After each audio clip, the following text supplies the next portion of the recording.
Hello everyone, welcome to Game Squabble. I'm your host Gaming Compass, and today we're talking about microtransactions. Yeah, fun. Now, microtransactions in full retail games have always pissed me off. Especially games that cost, the full $60. I can understand free-to-play games to some extent. You do have to pay microtransactions because the game is free. I don't play those personally, so it doesn't affect my life too much, but it makes sense in those scenarios. But for a game like, for example, I believe it was released in March, Mortal Kombat X on Xbox One and PS4 and PC, they were microtransactions. Now, first of all, that's totally out of place for a fighting game. And second of all, the game's already $60. Why are they trying to milk the consumer for more money? Now, I'd argue that half of the profits that came from that game were possibly from the microtransactions. And that's the main problem, is people are still supporting them. So you might be wondering, where am I heading in this direction? Now, I'll have a link to this in the description below. There will be 300 different types of microtransactions in Xbox One. That is ridiculous. Now, you can buy a season pass for $30, which brings up the price of the game to $90, which, if you factor in tax, that's $100. That's crazy in my opinion. I just can't believe that a company would actually do that. Now, I'm not that old, but when I was a kid, you never had to worry about this stuff. You would buy a game, let's say, for example, it's the whole game. There's no online services. There were online at the time, but it wasn't like you needed it to enjoy the full experience. In the game, you didn't even have online. You just played the game, and there weren't any worlds hidden behind a paywall. There weren't microtransactions. No, that was the game. It had to be sold that way. You do understand that, right? You can't have microtransactions in games like this because it's crazy. They're taking out content that should be in the game, which you pay $60 for already. Now, I totally get it. Making a buck in this industry is not easy, especially, in today's gaming industry. It's hard. But microtransactions are not the way to go. It pisses off the customer. I know for a fact, any game that has offensive microtransactions, I will not buy it new. I will buy it used because I don't find that acceptable, really. I don't support that. I'm not going to support a company doing that. So, if microtransactions are so terrible, why are they standing around? People are supporting them.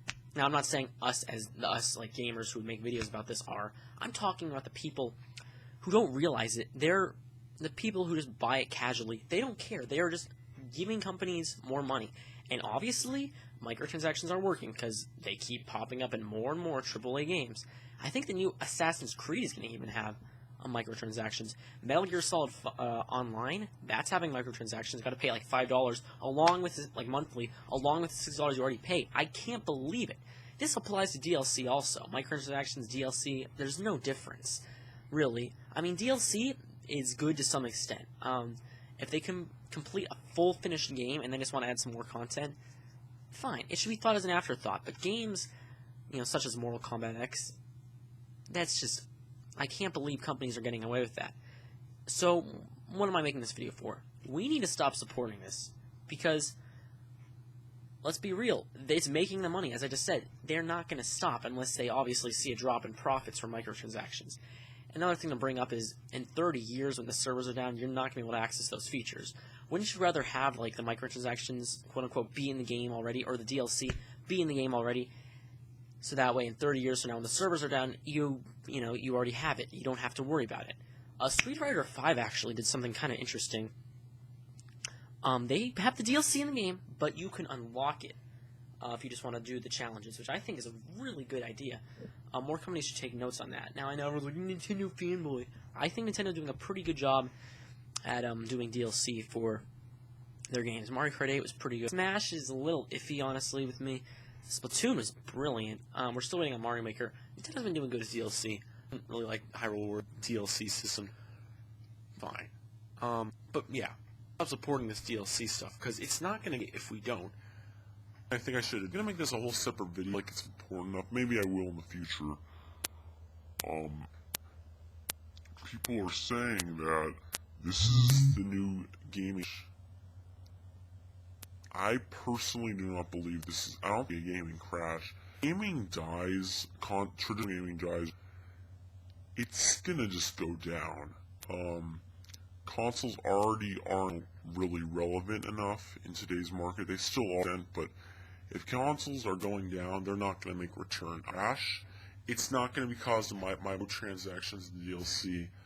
It's going to be caused by other things. It's not going to be crash. It's the end. A whole nother video. I want to get your guys' takes on microtransactions and DLC. What do you think of them? Should they be stopped? Yes. Why? Okay, maybe, I'm looking at my side of this. Maybe there's another side to it. What do you guys think? Is there a reason you like microtransactions? I'm open to all opinions on every one of your comments. Watching, I'll check you out later.